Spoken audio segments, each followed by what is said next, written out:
you're skeptical of agency of AI as we know it having agency.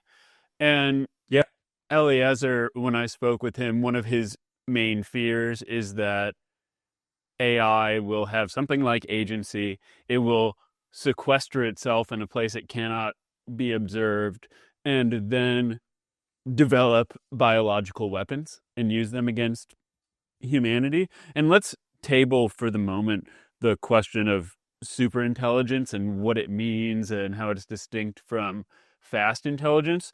But just what is wrong with the idea of AI developing its own agency?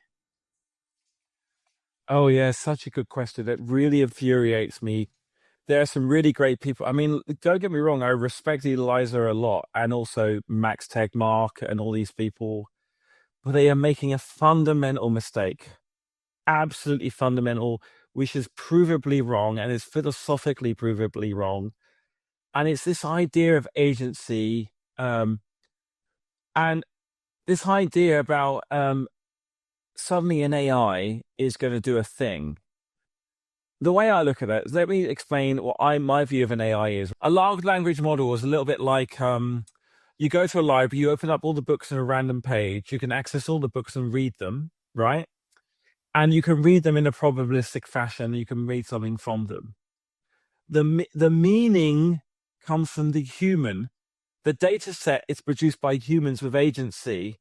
And right now, both Eliezer, Max, all these people are looking for agency, and they do not understand what agency is.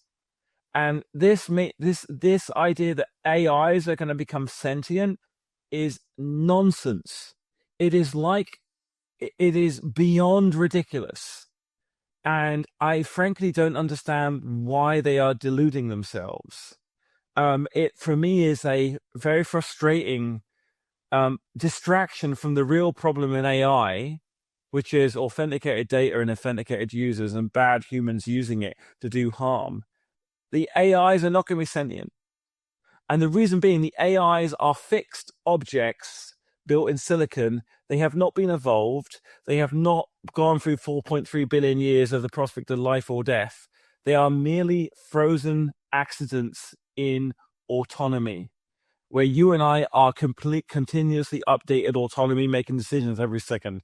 Do I feed the cat? Do I feed the dog? Do I go out? Do I do this? What goes up? What goes down? And everything else is nonsense.